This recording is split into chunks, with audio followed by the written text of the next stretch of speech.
Hello everyone, this is a new faculty for GS. I am Kranti Kumar. Today we are going to discuss the geography subject. For the first, we had to know the basics of the geography.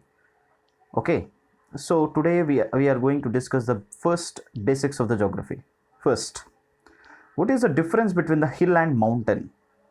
So what is the difference between the hill and mountain? మనం చాలాసార్లు తిరుపతి వెళ్తూ ఉంటాం. So తిరుపతిని ఏమంటామంటే Tirumala hills are the 7 hills అని అంటూ ఉంటాం. But మనం తిరుమల మౌంటైన్స్ అని అనం, 7 మౌంటైన్స్ అని అనం. బట్ ఇంకొకసారి మనం ఇంకో example, if you take another example, we will call as what? Mount Everest. But we won't call it as a hill Everest. Why? What is the reason behind why we are not calling a Mount Everest as a hill of mountain and 7 hills as a 7 mountains? So ఏంటిదని చూసుకుంటే ఇక్కడ hills and మౌంటైన్స్కి మనం difference తెలుసుకుందాం ఇక్కడ first. So hill అంటే ఇక్కడ మీరు డయాగ్రామ్లో చూసినట్టు ఎలా ఉంటుంది? ఇలా డయాగ్రామ్లో చూసినట్టు ఇలా ఉంటుంది.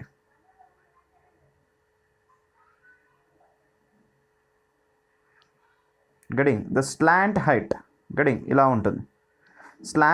స్లాంటింగ్ ఎలా ఉంది? ఇలా ఉంది. సో ఇది హిల్స్ స్లాంట్ హైట్ చాలా తక్కువగా ఉంటాయి.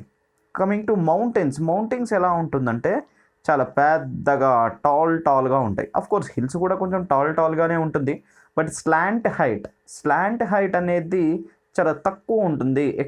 స్లాంట్ హైట్ ఎక్కువగా ఉంటుంది, అంటే స్లోప్ అనేది చాలా తక్కువగా ఉంటుంది. ఎక్కువ అంటే హైట్గా ఉంటాయి అన్నమాట. ఏవి అంటే మౌంటైన్స్. హిల్స్ని క్లైంబ్ చేయడం అనేది, క్లైంబింగ్ అంటే ఎక్కడం అనేది చాలా చాలా ఈజీ. బట్ మౌంటైన్స్ని క్లైంబ్ చేయడం అనేది చాలా చాలా కష్టం. ఎక్కలేము అని నేను చెప్పలేను, కానీ ఎక్కడం అనేది చాలా కష్టం. అందుకే మనకు మౌంటైన్స్ మీద బస్సెస్ వెళ్ళడం అనేటివి మనం వినం. బట్ తిరుమల హిల్స్ మీద బస్ వెళ్తుంది. వాటిని మనము ఏమంటామంటే, ఆ రోడ్స్ని ఏమంటామంటే ఘాట్ రోడ్స్ అని అంటాం. సౌత్ ఇండియాలో ఘాట్స్ అంటాం, నార్త్ ఇండియాలో దాన్నే పాసెస్ అంటాం. గెటింగ్? సో ఇలాగా what is the difference between the hill and mountain అంటే స్లాంట్ హైట్ అన్నమాట. So we cannot climb easily మౌంటైన్స్ని చాలా అంత ఈజీగా ఎక్కలేము. హిల్స్ని మాత్రం చాలా ఫాస్ట్గా ఎక్కగలుగుతాం. This is what the first difference between hill and mountain. Next మనం చూసుకోవాల్సింది ఐలాండ్. మనకు ఆల్రెడీ తెలుసు ఐలాండ్ అంటే తెలుగులో ద్వీపం అని అంటారు. Island it is a land body surrounded 4 sides with water. ఒక ల్యాండ్ బాడీ ఇలా ఉంది అనుకోండి. ఒక ల్యాండ్ బాడీ ఇలా ఉంటే దీనికి టోటల్గా వాటర్ సరౌండెడ్ అయి ఉంటే దాన్ని ఏమంటాం మనం? ఐలాండ్ అంటాం. సో ఇది ఒక ల్యాండ్ బాడీ, దానికి టోటల్గా వాటర్ సరౌండెడ్ అయి ఉంటే దాన్ని ఏమంటామంటే ఐలాండ్ అని అంటాం. Next peninsula. మనకు పెనిన్సులా గురించి చాలా మంచిగా తెలుసండి.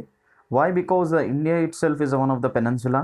ఇక్కడ కింద డయాగ్రామ్ ఇక్కడ ఈ డయాగ్రామ్ చూస్తే ఇండియన్ పెనిన్సులా, ఇక్కడ 3 sides వాటర్ ఉంది. 1 side this water, this side Arabian sea and కింద మనకు ఇండియన్ ఓషన్. ఈ 3 sides, bay of Bengal, Indian ocean and Arabian sea, the three water bodies are the surrounded by 1 land body. అప్పుడు దాన్ని ఏమంటాం మనం? Peninsula అంటాం. దాన్ని పెనిన్సులా అంటాం. Very best example is the Indian peninsula. మీకు ఐలాండ్స్లో మన వద్ద ఏమైనా బెస్ట్ ఎగ్జాంపుల్స్ ఉన్నాయా సార్? ఎస్, ఐలాండ్స్లో మనకు చాలా బెస్ట్ ఎగ్జాంపుల్స్ ఉన్నాయి. Example Greenland, which is the biggest island in the world. ప్రపంచంలోనే అతిపెద్ద ఐలాండ్ ఏది అని అంటుంటే మనకేది? గ్రీన్లాండ్ ఈజ్ ద అతిపెద్ద ఐలాండ్ అనమాట. దానికి ఇంకో పేరు కూడా చెప్పుకోవచ్చు అంటే కలాడిట్ నూనట్ అంటారు దాన్ని. ఇంకో పేరు ఏం పేరు అంటే కలాడిట్ నూనట్.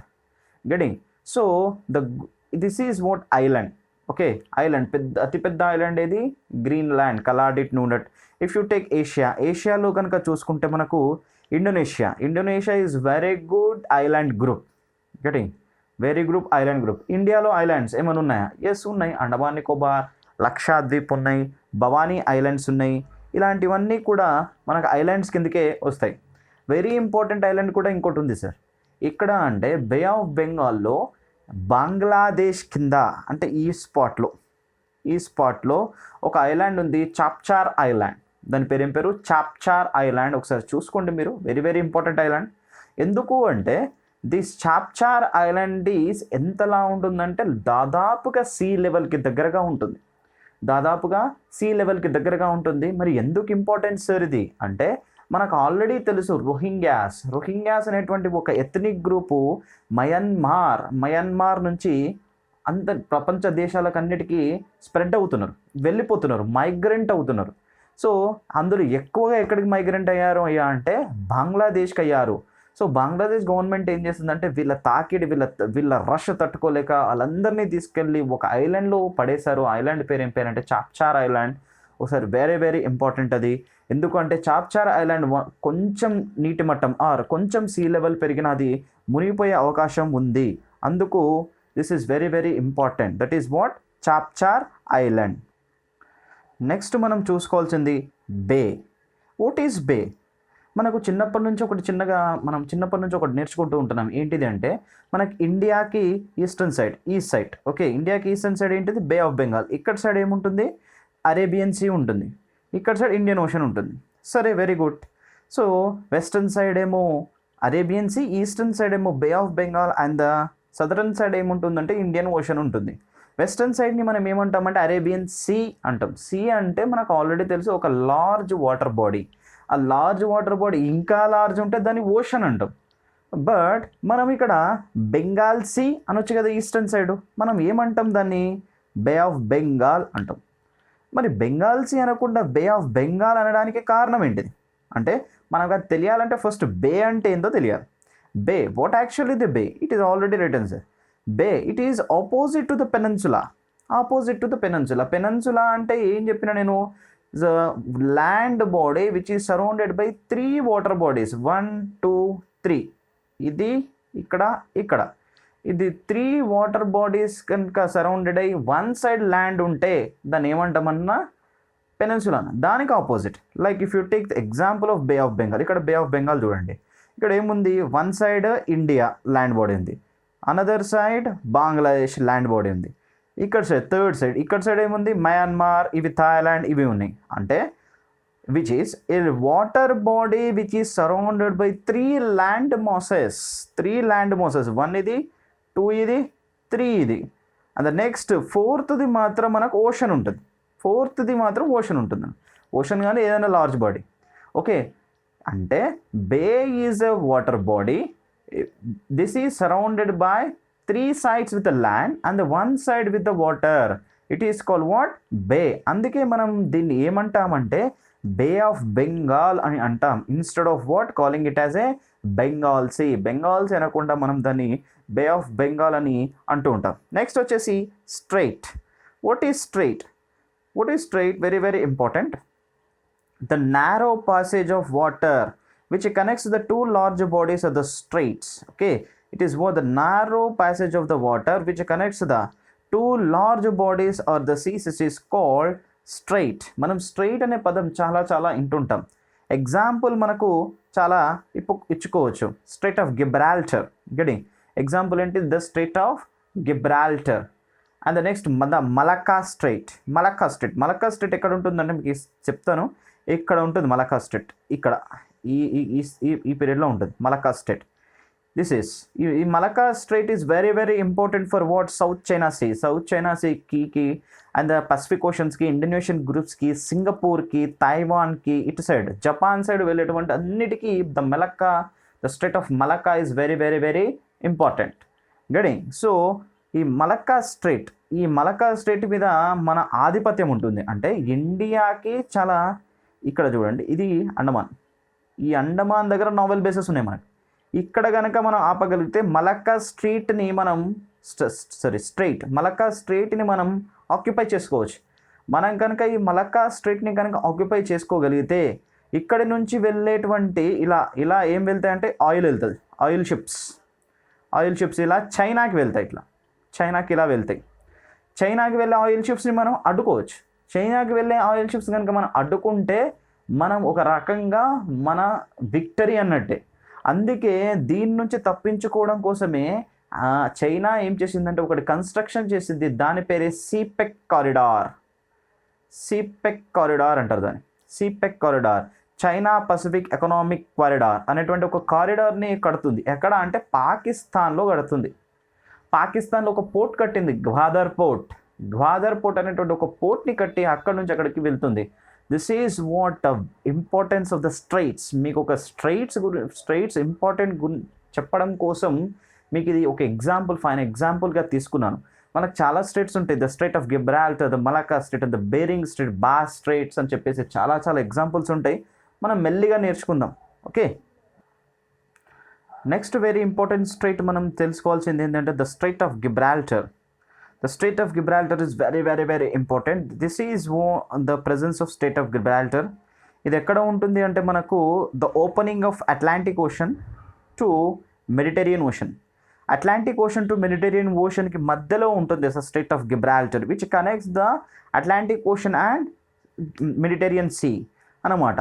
సో మనకి ఇక్కడ చూసుకుంటే పైన ఏ కంట్రీ ఉంది? స్పెయిన్ ఉంది. కింద ఏ కంట్రీ ఉంది? మొరాకో ఉంది. Getting. So in examinations very important point for the examinations ఏంటిదంటే ద స్ట్రైట్ ఆఫ్ గిబ్రాల్టర్, ఇక్కడ ఐలాండ్స్ ఉంటాయి. The strait of Gibraltar islands belongs to which country అని అడుగుతాడు. So the strait of Gibraltar belongs to which country అని అడుగుతాడు.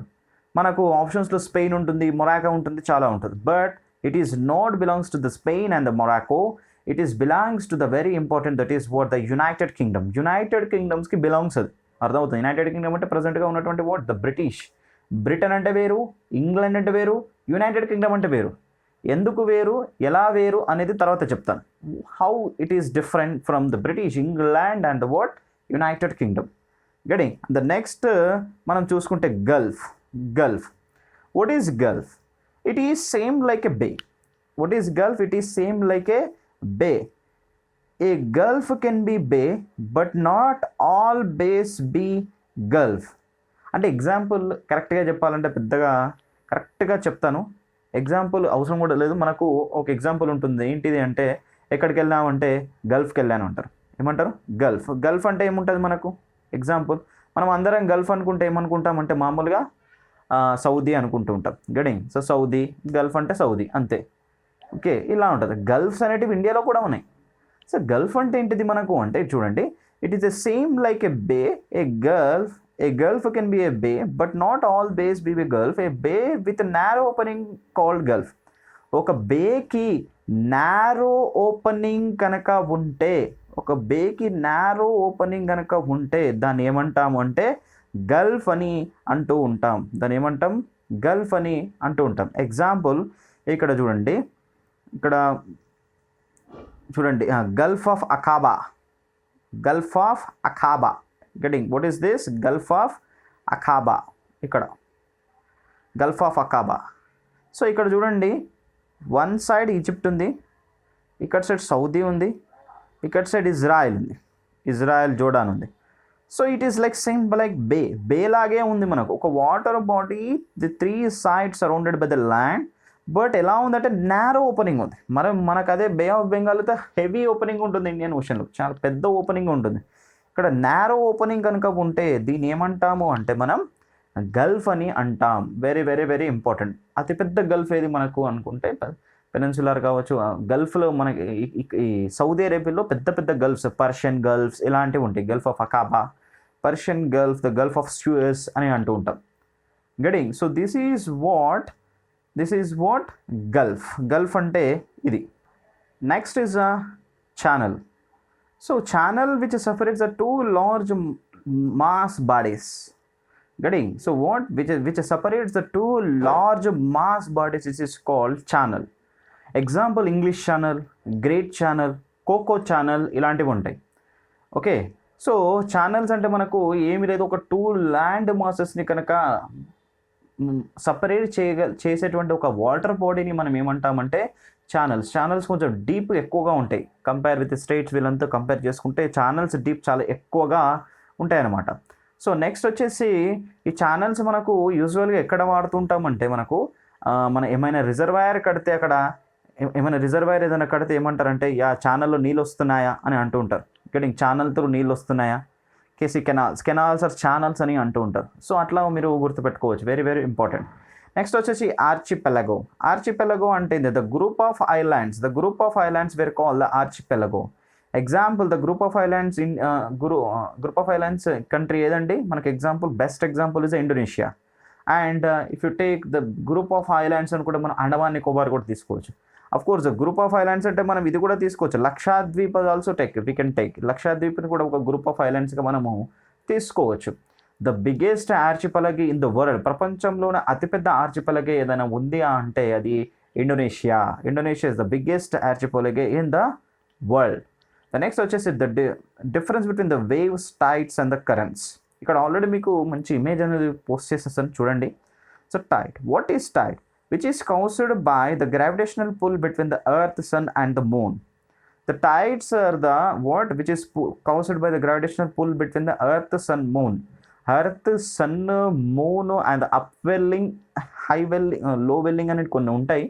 వీటన్నిటి వల్ల వచ్చేటువంటి ఒక ఏమంటారు, వీటన్నిటి వల్ల వచ్చేటువంటి ఒక ఈవెంట్ని ఏమంటామంటే టైడ్స్. మాకు ఆల్రెడీ తెలుసు టైడ్స్ ఎక్కువగా ఎప్పుడు ఏ రోజు ఉంటాయంటే పున్నం రోజు, న్యూ మూన్ డే రోజు చాలా ఎక్కువగా ఉంటాయి. ఫుల్ మూన్ డే రోజు చాలా ఎక్కువగా ఉంటాయి, అమావాస్య రోజు తక్కువగా ఉంటుంది. That is were new moon day. ఎందుకంటే ఫుల్ మూన్ డే అంటే మనకు మూన్ ఎక్కువగా పెద్దగా ఉంటుంది కాబట్టి, అట్రాక్షన్ ఫోర్స్ అనేది చాలా ఎక్కువగా ఉంటుంది కాబట్టి దాని నుంచి మనకు టైడ్స్ అనేటివి చాలా పెద్దగా వస్తుంటాయి. Next is what current, which is a large stream of water flowing through the ocean. So it is a large stream of water flowing through the ocean నుంచి వెళ్ళేటువంటి లార్జ్ వాటర్ వెళ్తుంది. వాటర్ ఎక్కడికి వెళ్తుంది sir అంటే, example if you take the పోల్స్లో ఉన్నటువంటి water ఎలా ఉంటుంది, చాలా చల్లగా ఉంటాయి. సో ఈక్వేటర్ దగ్గర కానీ ట్రాపిక్ దగ్గర కానీ ఉండేటువంటి వాటర్ ఎలా ఉంటుందంటే చాలా వేడిగా ఉంటాయి. సో ఎప్పుడైనా సరే మీకు ఆల్రెడీ తెలుసు the 0th law of thermodynamics ప్రకారం ఒక బాడీ ఈక్విలిబ్రియం చేయడానికి ట్రై చేస్తుంది, అంటే ఎనర్జీని ట్రాన్స్ఫర్ చేస్తుంది. ఆర్ ఎగ్జాంపుల్ హీట్ని ట్రాన్స్ఫర్ చేసి ఈక్విలిబ్రియం చేయడానికి ట్రై చేస్తుంది. ఈక్విలిబ్రియంగా ట్రై చేయడం అంటే కూల్గా ఉన్న వాటర్ హాట్గా అవ్వడానికి ట్రై చేస్తాయి, హాట్గా ఉన్న వాటర్ చాలా హీట్గా ఉన్నటువంటి వాటర్ కూల్గా అవ్వడానికి ట్రై చేస్తాయి. ఇలా ట్రై చేసినప్పుడు ఈక్వేటర్ ఆర్ ద ట్రాపిక్ దగ్గర ఉన్నటువంటి వాటర్, ఈక్వేటర్ ఇక్కడ పోల్స్ ఇలా ఉంటాయి మనకి ఎగ్జాంపుల్, ఇలా ఉంటే ఈక్వేటర్ ఇలా ఉంటే ఇక్కడ ఉన్నటువంటి వాటర్ ఇలా బయటికి ఇలా పోల్స్ దగ్గర వెళ్ళడానికి ట్రై చేస్తాయి. ఇక్కడ పోల్స్ దగ్గర ఉన్నటువంటి కోల్డ్ వాటర్ ఇలా ఈక్వేటర్ దగ్గర రావడానికి ట్రై చేస్తాయి. So this is what currents. వాటిని ఏమంటామంటే కరెంట్స్. ఈ కరెంట్స్ వల్ల ఏమవుతుంది అంటే ద వాటర్ ఈక్విలిబ్రియం టెంపరేచర్ అనేది ఉంటుంది. ఎర్త్ మీద మొత్తం 70% ఆఫ్ ద ఏముంటుంది, వాటర్ ఉంటుంది కదా. సో టోటల్గా ఈక్విలిబ్రియం వాటర్ టెంపరేచర్ ఈక్విలిబ్రియం చేయడానికి కరెంట్స్ అనేటివి చాలా చాలా ఇంపార్టెంట్ అనమాట. ఎగ్జాంపుల్ మనకు చాలా ఉంటాయి, కెనరీ అని చెప్పేసి, క్విషారో అని చెప్పేసి, అవి మన కరెంట్ టాపిక్స్లో చూసుకుందాం. సో ఇప్పుడైతే ఇది గుర్తుపెట్టుకోండి. నెక్స్ట్ వచ్చేసి waves are what the winds. It's what wind breezes like winds అనేటివి ఉంటాయి. So this is what winds, waves are the winds. Next వచ్చేసి వేవ్స్, టైడ్స్, కరెంట్స్. వీటిని ఎలా ఉంటాయి, వేవ్స్ వాట్ ఇట్లా క్రస్ట్ అండ్ ట్రఫ్స్లో వెళ్తాయి, ఇలా క్రస్ట్ అండ్ ట్రఫ్స్లో వెళ్తాయి. అదే టైడ్స్ అయితే ఇలా మనకు ఇలా అర్థమవుతుందా, టైడ్స్ అయితే ఇలా క్రస్ట్ అండ్ ట్రఫ్లో కాదు, అది ఓన్లీ పాజిటివ్లో వెళ్తుంది. టైడ్స్ అంటే వేవ్స్ మొత్తం పాజిటివ్ నెగిటివ్ అలా వెళ్తాయి. కరెంట్స్ మాత్రం డైరెక్ట్గా స్ట్రైట్ లైన్స్లో వెళ్తూ ఉంటాయి. This is what way of moving. వాటి మూమెంట్ అనేది ఇక్కడ నేను చెప్పాను. Next topic is very very important topic. చాలా శ్రద్ధగా వినాలి ఇక్కడ, otherwise it won't understand for you people. మీకు అసలు అర్థం కూడా కాదు లేకపోతే. కొరియోలిస్ ఫోర్స్ అంటారు. కొరియోలిస్ ఫోర్స్ అనేది చాలా చాలా చాలా చాలా ఇంపార్టెంట్ ఎర్త్ మీద. అసలు జాగ్రఫీ మొత్తం కొరియోలిస్ ఫోర్స్ మీద నడుస్తుంది అని నేను చెప్పగలుగుతాను. సో ఎందుకు ఇంత ఇంపార్టెంట్, అసలు కొరియోలిస్ ఫోర్స్ అంటే ఏంటో మనం యాక్చువల్గా చూద్దాం. సో ఫస్ట్ ఆఫ్ ఆల్ మనము జస్ట్ థింక్ ఒక ఎగ్జాంపుల్ తీసుకుందాం. మనం ఒక బస్లో కూర్చున్నాం, ఒక బస్లో కూర్చున్న తర్వాత సో సీట్ మీద కూర్చున్నాం, బస్ అనేది మూవ్ అవుతూ ఉంది. ఒక కాయిన్ని మీరు పైకేశారు, గెటింగ్, ఒక కూర్చున్న చోటే బస్ మూవ్ అవుతుంది, కాయిన్ని పైకేశారు. ఇలా యాక్చువల్గా ఇలా బస్ మూవ్ అవుతుంది, ఇలా బస్ మూవ్ అవుతుంది, కాయిన్ మీరు పైకి ఇలా వేస్తారు, గెటింగ్. సో కాయిన్ మీరు పైకి ఇలా వేస్తారు. సో కాయిన్ అనేది పైకి వెళ్ళి కిందికి రావాలి. కిందికి వచ్చినప్పుడు ఆ కింద ఏమవుతుందండి, మీ చేతిలోనే పడుతుందా కాయిన్, లేదంటే పైన మీ వెనక పడుతుందా, లేదంటే మీ ముందు పడుతుందా అనేది ఇక్కడ చూడాలి. అల్టిమేట్గా మన చేతుల్లోనే పడుతుంది. మన చేతిలో ఎందుకు పడాలి? యాక్చువల్గా మనం సీట్లో కూర్చున్నాం, ముంగడికి వెళ్తున్నాం, ఇలా వీఆర్ మూవింగ్ ఫార్వర్డ్. బట్ అది ఎలా పడాలి? మన బ్యాక్ సైడ్ పడాలి. అర్థమవుతుంది? మన బ్యాక్ సైడ్ పడాలి. బట్ మన బ్యాక్ సైడ్ పడదు, మన చేతిలోనే పడుతుంది. గెటింగ్. ఎందుకు? మనం మూవ్ అవుతున్నాం కాబట్టి కాయిన్ మూవ్ అవ్వట్లేదు. సో ఇక్కడ ఏంటిది అంటే అసలు ఏం ఫోర్సెస్ యాక్ట్ చేస్తున్నాయి కాయిన్ మీద అనేది తెలుసుకోవడం ముఖ్యం. ఫస్ట్ ఫోర్స్ ఏంటిది అంటే bus force. Bus moving force, హారిజంటల్గా మూవ్ అవుతున్నటువంటి ఫోర్స్, అది హారిజంటల్గా మూవ్ అవుతుంది. నెక్స్ట్ వచ్చేసి ఇంకొకటి, మనం పైకి ఎగిరేసాం కదా కాయిన్, ఆ కాయిన్ ఎగిరేసినప్పుడు ఇది ఒక ఫోర్స్ పైకి మూవ్ అవుతుంది. సో అప్పుడు కాయిన్ ఈ ఫోర్స్ కానీ ఈ ఫోర్స్లో కానీ వెళ్ళదు. ఎలా వెళ్తుంది అంటే డిఫ్లెక్టింగ్ మేనరు ఇలా వెళ్తుంది, ఇలా వెళ్తుంది, ఇలా 45 degrees యాంగిల్లో వెళ్తుంది. సో ఆ 45 degrees యాంగిల్లో ఇలా వెళ్ళేసరికి మీరు ఇలా వచ్చేస్తారు ముంగడికి ఆ బస్లో. అప్పుడు ఆ కాయిన్ అనేది మీ చేతిలోనే పడుతుంది, ఇలా అర్థమవుతుంది? ఆ కాయిన్ అనేది మీ చేతిలోనే పడిపోతుంది. So this is what deflecting is a factor here. Which is a factor? Deflecting. ఇది మనకు ఒక ఎగ్జాంపుల్ మాత్రమే. దీన్ని మనము ఇప్పుడు ఎర్త్కి కోఇన్సిడెంట్ చేద్దాం, ఎర్త్ మీద అప్లై చేద్దాం. సో ఎర్త్ మీద ఎట్లా అప్లై చేద్దాం ఫస్ట్ ఆఫ్ ఆల్ చూద్దాం. సో ఇది మనకు ఎర్త్, గెటింగ్. సో ఎర్త్ అట్లనే సపరేట్గా కూర్చుంటుందా? లేదు, తిరుగుతుంది. That is what rotating force. Rotating force ఎలా తిరుగుతుంది? వెస్ట్ టు ఈస్టా, ఈస్ట్ టు వెస్టా అనేది తెలియదు మనకు. సో వెస్ట్ టు ఈస్ట్ తెలియదు.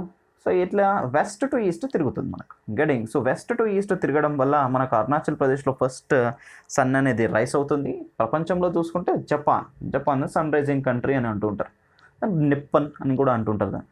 సో వెస్ట్ టు ఈస్ట్ అంటే ఇలా తిరుగుతుంది, గెటింగ్. సో ఇలా తిరుగుతుందంటే ఒక ఫోర్స్ అనేది యాక్ట్ చేస్తున్నట్టే కదా, ఒక ఫోర్స్ అనేది యాక్ట్ చేస్తుంది, getting. That is what F. దాన్ని ఏమనుకున్నాం మనం? ఎఫ్ అని అనుకున్నాం. సో నేను జస్ట్ థింక్ ఇది ఈక్వేటర్ అనుకోండి, ఇది ఈక్వేటర్. నేను ఇక్కడ నిల్చున్నాను.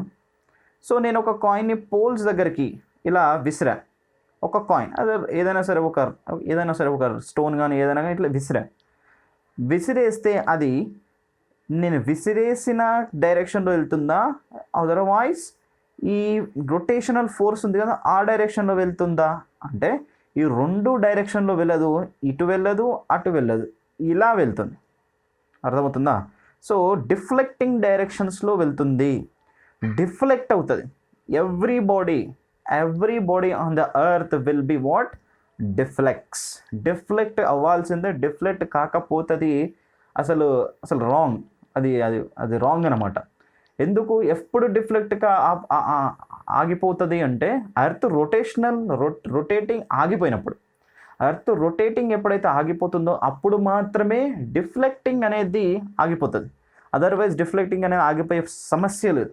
So this is called Coriolis force. Coriolis force ఏం చెప్తుంది అంటే everything on the earth has to be what? Deflect. చూడండి, it undergoes an apparent deflection from its path as seen by the observer on the earth. ఒక example చెప్తాను, ఏమి లేదండి. So ఇట్లా ఒకటి ఉంది, ఒక ప్లేస్ తీసుకుందాం. ఇక్కడ ఒక ప్లేస్, ఇక్కడ ఒక్కొక్క ప్లేస్ తీసుకుందాం. ఈ ప్లేస్ 1, ఈ ప్లేస్ 2 అనుకుందాం.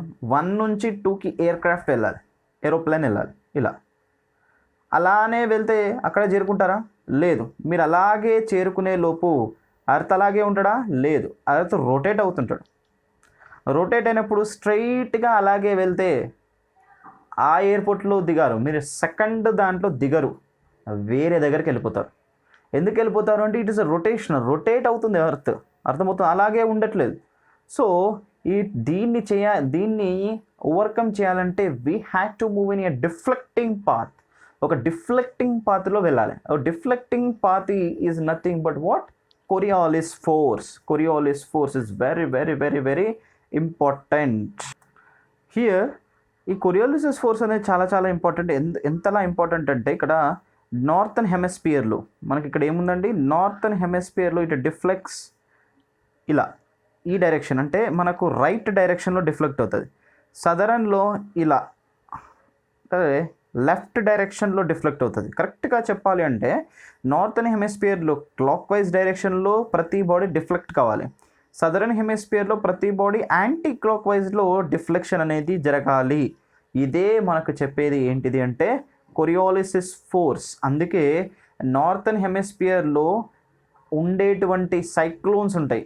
ఈ సైక్లోన్స్ ఏంటిది అనేది ఈ కొరియాలిసిస్ ఫోర్స్ అర్థమవుతే మనకు లో ప్రెజర్ మీద దీన్ని అప్లై చేయబోతున్నాను. నెక్స్ట్ ఏం చేస్తాను అంటే ఈ కొరియాలిసిస్ ఫోర్స్ని లో ప్రెజర్ అంటే ఏంటి, ఈ లో ప్రెజర్ మీద అప్లై చేస్తాను. ఆ అప్లై చేసిన తర్వాత సైక్లోన్స్ వస్తాయి. ఆ సైక్లోన్ అంటే ఏంటో మనం నెక్స్ట్ చూద్దాం.